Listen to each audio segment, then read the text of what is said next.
Oke, bismillahirrahmanirrahim. Assalamualaikum warahmatullahi wabarakatuh. Hai, ketemu lagi dengan saya, Liza. Kali ini kita akan membahas materi selanjutnya dari Edupreneurship, yaitu kita akan membahas salah satu kisah inspiratif dari Steve Jobs. Bagaimana kelanjutan kisahnya? Mari kita simak bersama. Check it out!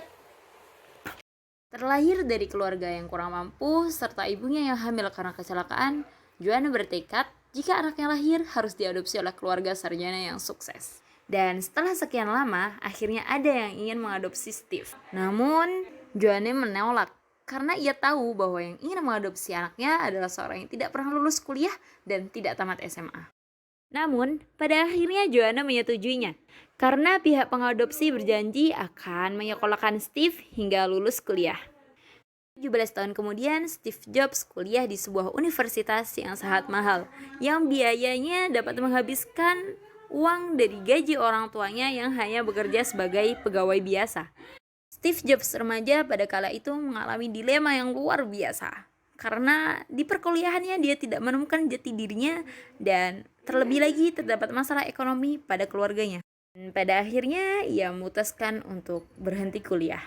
Dalam salah satu pidatonya, Steve Jobs menyebutkan bahwa keputusannya untuk DO dari kampus merupakan keputusan terbesarnya dan merupakan keputusan paling tepat di dalam hidupnya. Steve Jobs merupakan sosok yang sangat sederhana. Semenjak kuliah, dia tidak pernah sekalipun memiliki salah satu kamar kos maupun tinggal di asrama mahasiswa, sehingga ia pun selalu menumpang tidur di rumah temannya. Selang 10 tahun kemudian, ia bertemu dengan salah satu teman lamanya yang bernama Steve Wozniak, yang biasa dipanggil dengan Woz. Mereka adalah salah satu contoh sahabat yang selalu melakukan eksperimen bersama-sama, dan menurut mereka, sebuah eksperimen adalah hal seru dalam hidup mereka. Jobs bersama Wozniak akhirnya menyelesaikan Apple-nya dan menjualnya sehingga laris di pasaran dan membuat mereka memiliki sebuah perusahaan besar yang kini kita kenal dengan perusahaan Apple.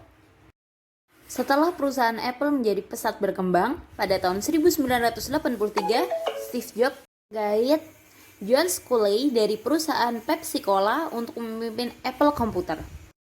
Dan dari sinilah kelicikan John Sculley mulai terlihat dengan ingin mengambil perusahaan Steve Jobs dari tangannya.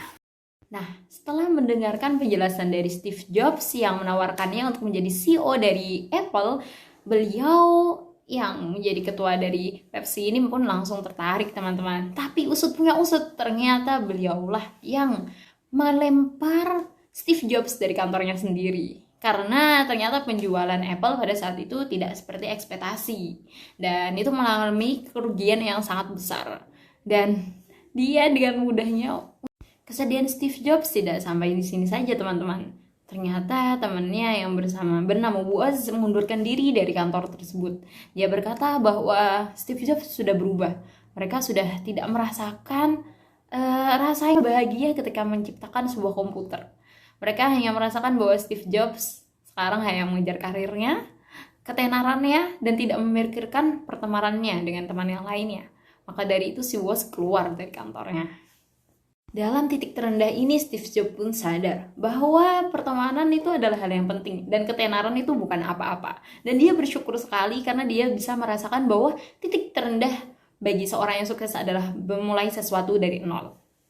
Sampai di situ, dia pun pantang menyerah dan berusaha membuat perusahaan baru yang bernama Next, yang bekerja sama dengan Pixar dan menciptakan film pertamanya yang bernama Toy Story, yang terkenal hingga saat ini, teman-teman. Nah, dari situ dapat kita simpulkan bahwa kegagalan bukanlah alasan untuk kita berhenti berjuang. Dan pada saat itu Apple menariknya kembali untuk bekerja sama. Karena pada saat itu Apple sahamnya merosot karena dipimpin oleh seorang yang tidak berkompeten dalam hal itu. Nah, akhirnya Apple pun digabungkan dengan Next sebagai prosesornya. Dan kegagalan inilah yang memberikan banyak pelajaran bagi Steve Jobs untuk lebih menghargai pertemanan, keluarga, dan sanak saudara yang telah mencintainya. Dan pada akhirnya seperti yang kita lihat, teman-teman, bahwa Apple sudah mendunia dan sangat laris sekali di pasaran, sehingga sahamnya mendapatkan ranking nomor 1 di dunia. Oke, mungkin cukup sekian penjelasan saya terkait Steve Jobs. Semoga kita bisa meneladani sikap dari Steve Jobs yang pantang menyerah dan pintar dalam public speaking. Oke, semoga bermanfaat dan salam sukses. Wassalamualaikum warahmatullahi wabarakatuh.